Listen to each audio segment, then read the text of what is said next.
If you ask me who my God is, on whose name I call, if you ask me who my God is, He's the God of us all, Allah the Merciful. If you ask me what my book is that I hold in my hand, if you ask me what my book is, it's the Holy Quran, the Holy Quran. Assalamu alaikum and peace, and welcome to this episode of Misconceptions. I am Muhammad Hashim, your host, and today again, thank you very much for being here. Sheikh Estes is with us from America. Assalamu alaikum, Sheikh. Wa alaikum salam rahmatullah. Also with us today, we have our studio audience once again. Assalamu alaikum. Today, inshallah, we're going to talk about something really deep: peace and war. What does Islam mean? Is Islam peace or is Islam war? The show is all about misconceptions from Muslims and non-Muslims, so I think it's fitting now that we can talk about peace and war, because is Islam really peace or is it war? Is it violent? So Sheikh, how do we begin such a vast topic about peace and war in Islam? Well, first of all, as you know, Islam itself has a meaning, which we've discussed before, that Islam is the surrender and submission in peace, voluntary peace, to Almighty God. And it doesn't necessarily mean peace. Islam does not mean peace. True. Exactly right. We derive the peace out of there by being in a state of peace with whatever Almighty God gives us. Yeah. So we can't rely on the word for the meaning, but now let us look to some evidences, though. What's going on in the world today, what's taken place for the past 1,400 years. And there are those that hold very strong to the concept that whatever you call the religion, whatever the word means, but look at the results. We're seeing war. Yeah. And are we seeing war? And the answer is absolutely. We are seeing wars. Now, does Islam encourage this? And then the other side of the coin, you said peace. And what about this peace? And how do you try to drive it? We do hear a lot of Muslims talking about that. Maybe we should go to the studio audience and see if there are any questions regarding peace and war in Islam. Yes, I heard a lot of people, they say then Islam is all about war. Yes, and I've heard that it's all about peace. Which one is it then? So Sheikh, you've got two of them there, peace and war. Where do we begin? Obviously, these are about as opposite as you can get. Yeah. However, there is a concept in Islam about balance. There's an important area of Islam dealing with the subject of balance. And if you said you want unconditional peace, that means peace at any cost. And it sounds good on the surface until you start to consider what that would mean. It means you want peace so bad that even if someone would come to you willing to rob you, you would say, well, take whatever you want. I want to be in peace. Okay. Or if they would come and want to molest the women, and you would say, well, I want to be in peace, so I won't defend them. And if you said, well, I don't want to defend my country, I just want to be in peace. So these things ultimately would no longer be acceptable because we've reached a limit. There's a line here that we can't cross. They're not realistic. It's not realistic. Not at all. A human being will only go so far, and then their defense mechanism built into them will cause them to rise up, and there won't be peace. On the other hand, let's go to the other side of it.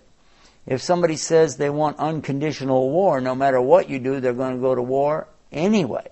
Okay, this is very unsound psyche, and I can understand why people would be afraid if they thought that's what a particular religion was all about. Because when there's unconditional war, it doesn't matter what you offer, they want to fight. It doesn't matter if you said, okay, you guys can have anything you want. No, we just want to fight and kill people. Yeah. Well, how about if we sacrifice some people for you? No, we don't want that either. We just want to go crazy. Yeah. So how do we do it? How do we get that balance? Islam actually is teaching us that you cannot engage in any form of qital. We spoke about this word before. Not jihad, but qital. You cannot engage in that unless certain conditions are prevalent. Let's take a look now and think about the time before Islam came. It's called the time of ignorance or Jahiliyyah. During that time, we have the exact format to investigate to see what Islam is against. Yeah. Because so many of the things those people did, Islam is against. They were alcoholics. Islam is against that. Yeah. They were thieves. They would steal stuff. Islam is against that. They would lie. Islam is against that.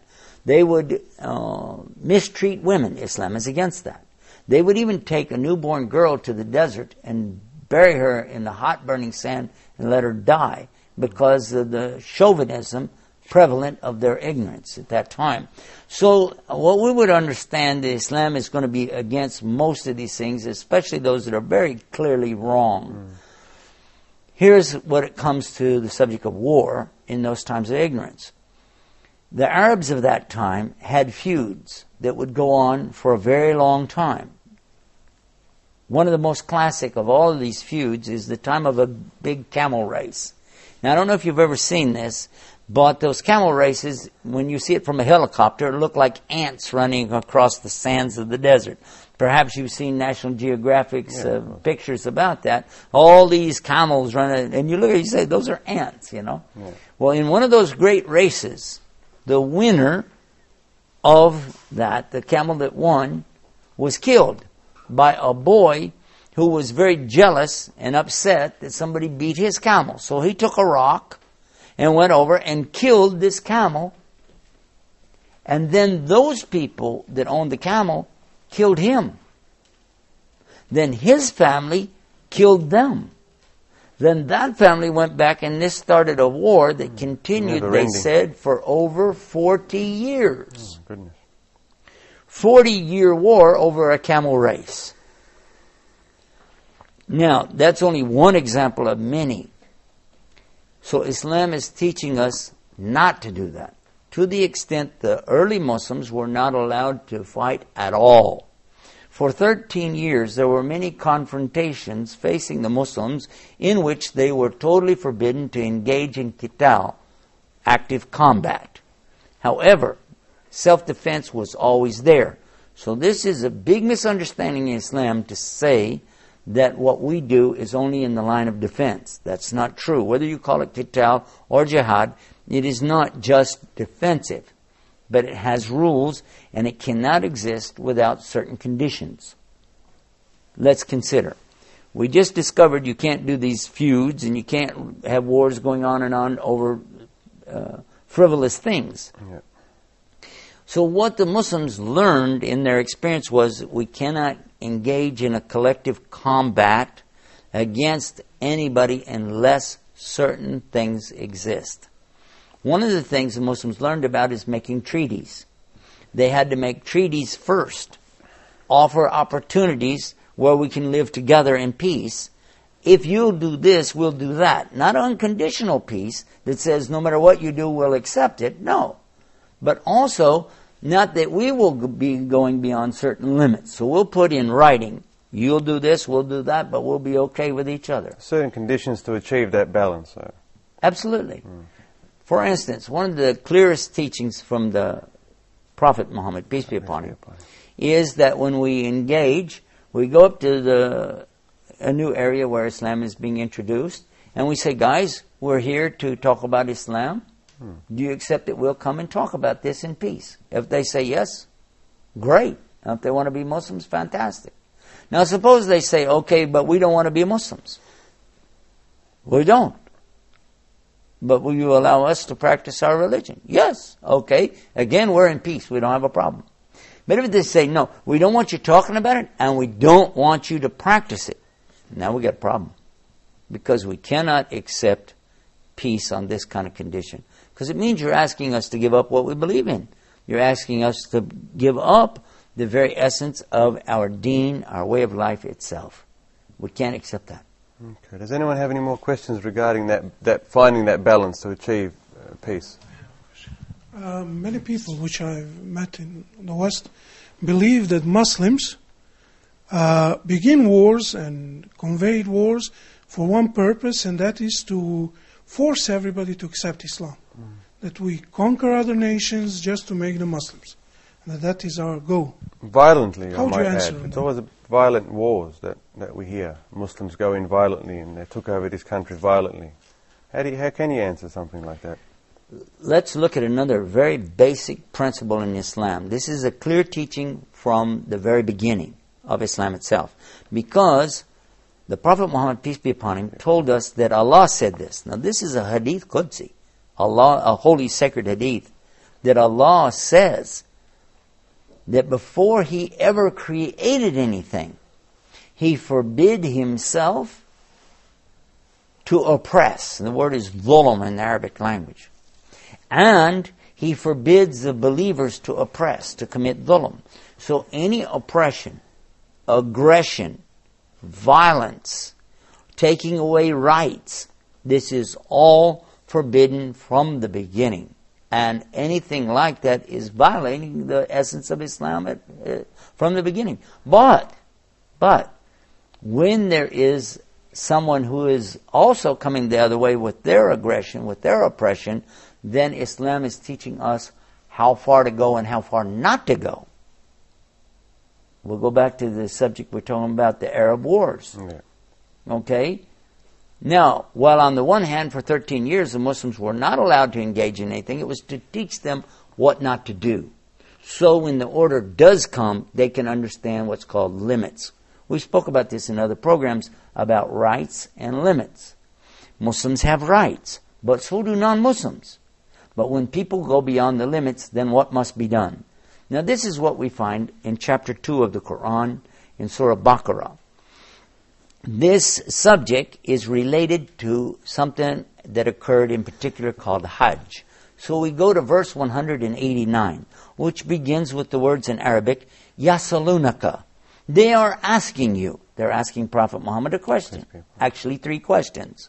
They're asking him about the new moons. Do we worship the moon? Because they used to worship the moon. No. These teachings now are saying that we observe the moons, the new moons, etc., to gauge what? The months. And that's so that we can know when Hajj occurs.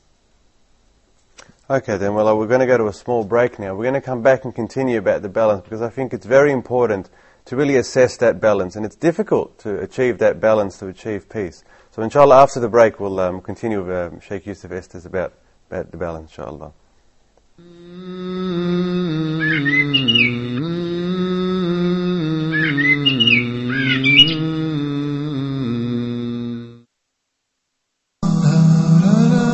Back to the Prophet.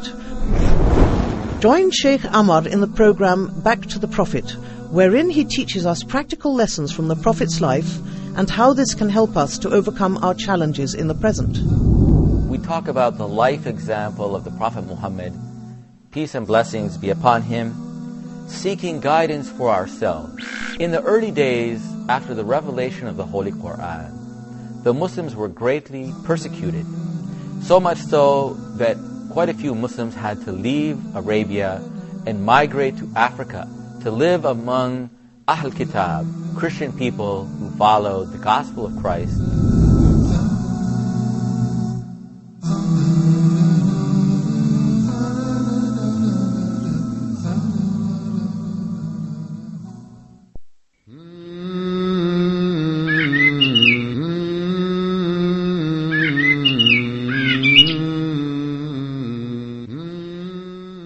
Assalamu alaikum and welcome back to Misconceptions. Just before the break, we were talking about how to find the limits and the balance to achieve peace in Islam. It's not very easy.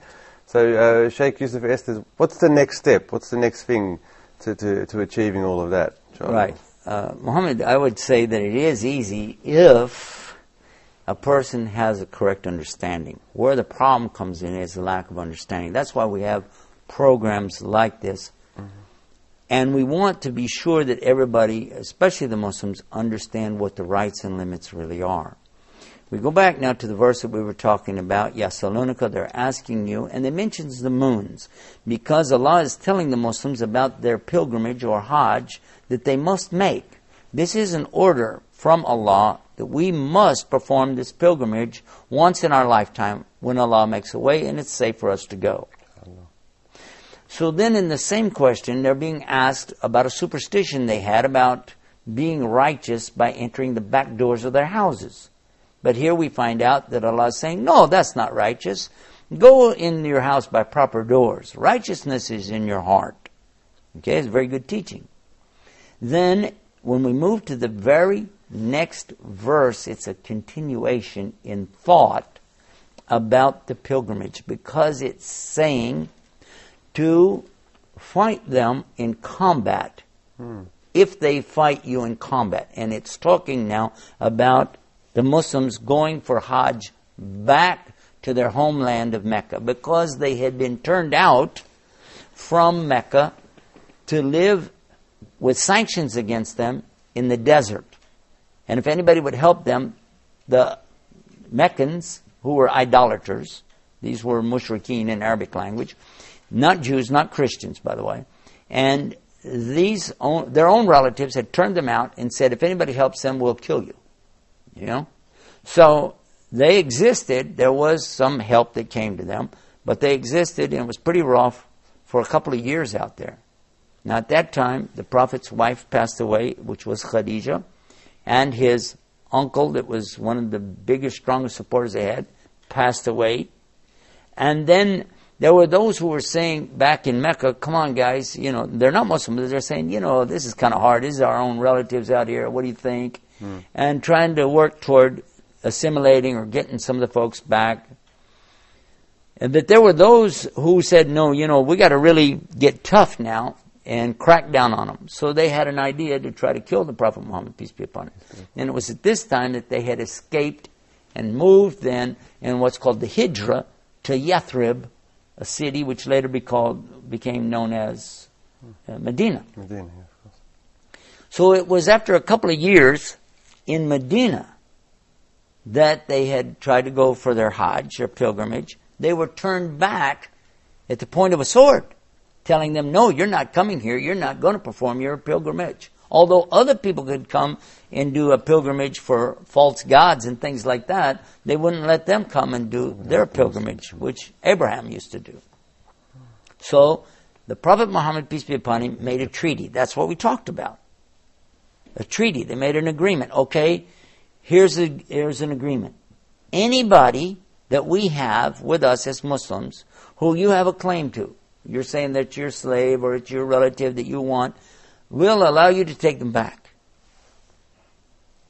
But anybody who wants to be a Muslim and join us, we won't ask you to give them to us. We'll let that stay. And as they negotiated the agreement, the Meccans put extra stipulations in there. Like, we don't want you to say in the name of God. And we don't want you to say that the Prophet of God. You just say Muhammad, the son of Abdullah. Yeah. So there's a lot of negotiation. Oh, the negotiation was almost everything in the favor of the Meccans. But the Prophet, peace be upon him, wanted to teach the Muslims how to make a treaty. A very beautiful, ironclad treaty that the Muslims had to stick with. Had to stick by. And they did stick by it. And even when they come back again, and they were turned away again. Yeah. It was tough on them.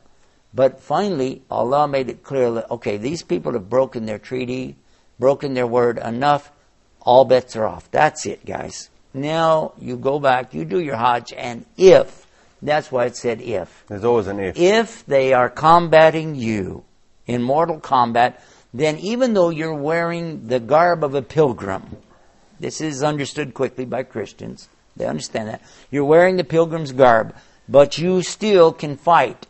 You can still fight with a sword, even though you're in, and it will not break your Hajj. It will not take you out of pilgrimage. So you can fight. If they fight you, you fight them in combat. If they're killing you, you kill them in combat. But if they stop, then you must stop. Otherwise, you're the one doing, and the word there, zulm, aggression, oppressor. You'll be doing Allah is not loving this aggressor or oppressor. Then it goes to the next verse. Again, really, really clear. And kill them in mortal combat. Waqtulahum. Iqtal is the command of qital.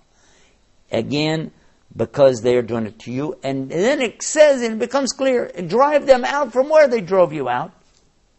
And it's only talking about that specific incident because they were driven out of their homes, off their land. Everything was stolen from them. They were beaten, abused, raped, murdered.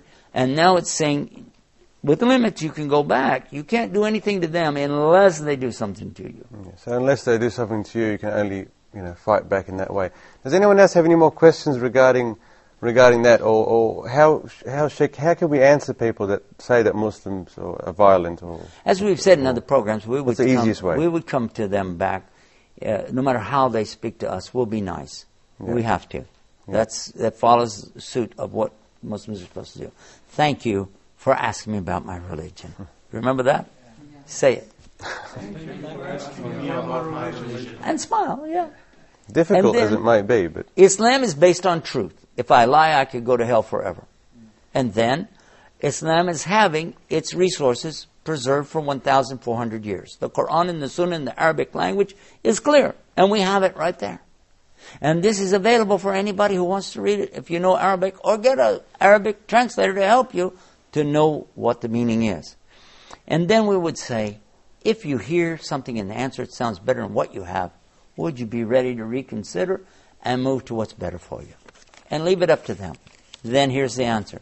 Islam is teaching us about a balance between rights and limits and peace and war. There cannot be unconditional war, nor can there be unconditional peace. That's very important. In logical thinking. There must be a way that we could live together in peace. I won't cross your line, and you also will not cross mine.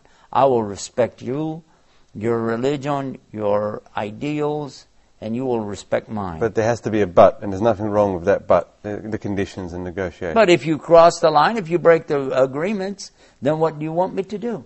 If you come breaking into my house, and this would be self-defense. It's very important because a lot of people are breaking into your whole community, the whole community should stand up against it. It's very important because a lot of people just say, no, Islam is peace. Unconditionally, and it's not realistic because people they'll say that it's only self-defense, and it's not. Yeah, there's also preemptive strike in Islam, and that is when you are aware that someone are going to ultimately do something, you can cut them off at the pass, which was the very first battle. The Battle of Badr was not a self-defense battle, but it was one that was of a preemptive strike when they knew that the Meccans, who were taking their property to be sold, were passing close to Medina, and they were afraid that they would come and attack them. So they went and cut them off at the pass and stopped them at the wells of Badr. And I think you know the story better than me. But the idea is that Islam is saying you must fight against oppression and tyranny. So we understand the greatest jihad of all is the jihad against oppression of any kind, whether it's self-oppression or oppression on the community or worldwide. You could literally say jihad is a war against terrorism. So I think we need to also define oppression, need to define peace and war. We actually need to know the meanings of each word before we can get into it, isn't that right? Yeah. Certainly all of it is about understanding and sitting together and talking with all people concerned. This is very valuable. I always encourage Something we don't do, is it? A lot of people just can't seem to do that. Partly the fault of the Muslims. It's important for all of us to be able to sit together. That's why I told you to start out with saying thank you, so that the people will realize, okay, this is a guy I can talk to. And also so it puts you in the right frame of mind too, to realize that this is not an enemy that you're talking to. This is a person who's concerned about having a better life just as you are. They're inquiring, aren't they? We want to open up doors of expression. We want to open up doors to thought. We want to give people a chance to look and think and follow through. Then if they accept what we're teaching, then they'd like to be Muslim, fine and good. If they don't accept what we're teaching, we can still live together in peace, providing they don't violate this simple treaty. And that's allowing each to have their own space within the limits. And that has to be made clear straight away, pretty much. The set rules, pretty much. This is the way it is. This is always the way of any society. It's the only way, isn't it? Okay, back to the studio audience. Any other final questions before we wrap up the show for today? I have a question. Did Muhammad ﷺ live with non-Muslims, and how did he treat them, and how was the ties between them? That's a very good question, brother. The Prophet Muhammad, peace be upon him, never cut himself off from the people. It wasn't like that. In fact, he was sent as a mercy to all mankind. So if he had secluded himself, then he would not be fulfilling his purpose. Nor did any of his companions live like monks and cut themselves off, or live like some kind of hermits in a cave, as some people do. This was not the way of Prophet Muhammad, peace be upon him. What we know is that he lived with them in peace, be they Jew, Christian, atheist. They could live in peace provided they would operate within the terms of their agreements. So, alhamdulillah, I learned something new today about the peace and war. I hope everyone else did. About limits, negotiations, and really setting those limits and being straightforward and telling people what needs to be done. So inshallah, everyone's benefited again from today. Thank you so much again for being on the show. Thank you to the studio audience. We're going to have to cut it there again. We've run out of time, unfortunately. Inshallah, next episode we'll touch up on some of the subjects again. So, assalamu alaikum wa rahmatullahi wa barakatuh. If you ask me who my prophet is, I will say, haven't you heard? His name is Muhammad, a mercy to the worlds, a mercy to the worlds. If you ask me who my enemy is, I will say, don't you know? If you ask me who my enemy is, he's that same old devil, that same old devil.